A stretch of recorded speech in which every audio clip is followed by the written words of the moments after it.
Assalamualaikum, selamat malam Mbak. Selamat malam. Gimana kabarnya hari ini?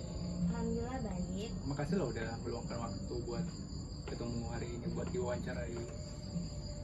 Mbak, ini nggak sih pernah denger ini nggak sih kasus yang di Majalengka yang baru-baru saja terjadi ini, ada 2 anak yang mendapatkan kekerasan dari bapaknya itu. Oh, saya tahu. Itu bagaimana ya Mbak kronologis lengkapnya? Jadi pada tanggal 12 November 2024 itu ada peristiwa di Jatiwangi, Majalengka. Jadi kakak beradik itu lehernya dirantai oleh ayahnya sendiri. Mereka ini dihukum karena diduga mencuri ponsel milik tetangganya. Jadi awalnya itu orang tua korban mendengar kalau ponsel tetangganya itu hilang. Nah, kejadian ini tuh bukan yang pertama kalinya. Oleh karena itu, orang tuanya itu merasa malu dengan tetangganya. Jadi anaknya dirantai dengan alasan untuk pembinaan dan efek jera. Terus kepala desa Jatiwangi itu menuturkan juga kalau orang tuanya itu marah karena anaknya itu sering kali mencuri. Orang tuanya juga lagi ada masalah, jadi emosinya itu memuncak sampai akhirnya kedua anak tersebut dirantai lehernya.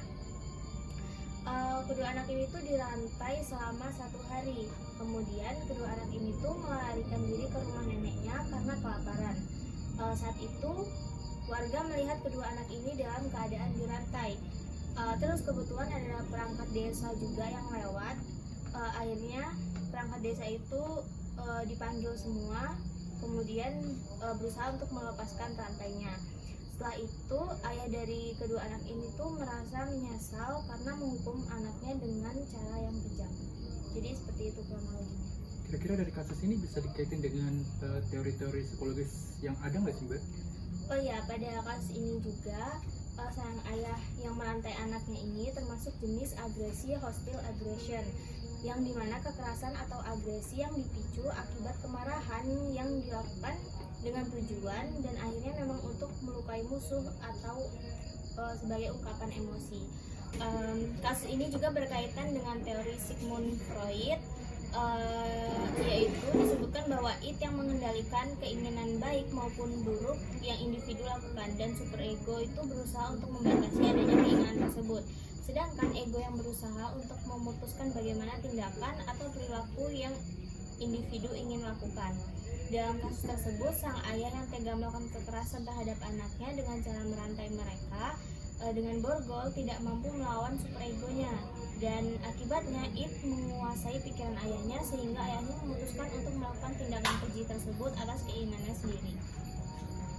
Menurut Mbak sendiri, ada nggak sih dampak psikologis yang anak dapat alami ketika mendapatkan kekerasan pada masa kecilnya ini? Dampak psikologis yang ditemukan pada korban kekerasan itu yang pertama ada traumatik yang berkepanjangan, terus dia juga merasa cemas, ketakutan, depresi. Terus yang kedua ada hilangnya percaya diri, terus juga merasa tidak berdaya. Yang ketiga itu hilangnya minat untuk merawat diri, tidak teratur pola hidup. Dan yang keempat itu menurun konsentrasi seseorang. Dan bagaimana solusi yang dapat diberikan kepada anak yang mengalami korban kekerasan ini? Solusi yang dapat dilakukan untuk menyembuhkan korban kekerasan itu yang pertama menghindari hal yang mengingatkan kembali trauma. Hal ini bisa dilakukan dalam jangka waktu dekat dan disertai dengan usaha yang lain. Terus yang kedua itu melakukan kegiatan menyenangkan yang dapat mengalihkan pikiran. Yang ketiga itu memperhatikan diri sendiri. Yang keempat mengikuti kegiatan kelompok dukungan. Dan yang kelima membicarakan dengan pendamping, konselor atau psikolog. Dan kira-kira solusi yang tepat yang dapat diberikan kepada ayahnya ini agar tidak mengulangi atau dapat mencegah perbuatannya terulang kembali ini apa ya Mbak? Terapi psikoedukasi ini juga bisa diberikan kepada sang ayah untuk menghindari atau mencegah perilaku serupa terulang lagi. Contohnya itu yang pertama pelatihan pengendalian emosi, terus pelatihan komunikasi yang positif, pemahaman pembinaan anak yang tepat.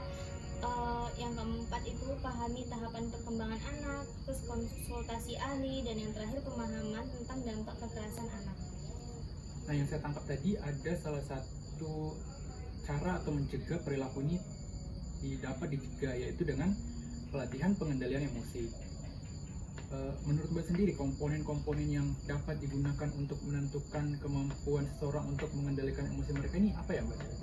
Jadi ada 4 komponen yang digunakan untuk menentukan kemampuan seseorang untuk mengendalikan emosi. Yang pertama itu penerimaan emosi, yang berarti bahwa seseorang dapat menerima peristiwa yang menimbulkan emosi negatif dan tidak malu merasakan emosi tersebut saat menghadapi masalah. Yang kedua itu ada strategi untuk meregulasikan emosi, yang berarti seseorang percaya bahwa mereka memiliki kemampuan untuk mengendalikan emosi mereka sendiri. Yang ketiga itu ada keterlibatan perilaku, yang bertujuan berarti kemampuan individu untuk menghindari emosi negatif yang dirasakan sehingga mereka dapat tetap fokus berpikir dan melakukan sesuatu dengan baik. Dan yang terakhir itu ada kontrol respon emosi, yang berarti kemampuan individu untuk mengendalikan emosi yang dirasakan dan respon emosi yang ditampilkan sehingga mereka tidak merasa terpengaruh oleh emosi negatifnya yang dirasakannya.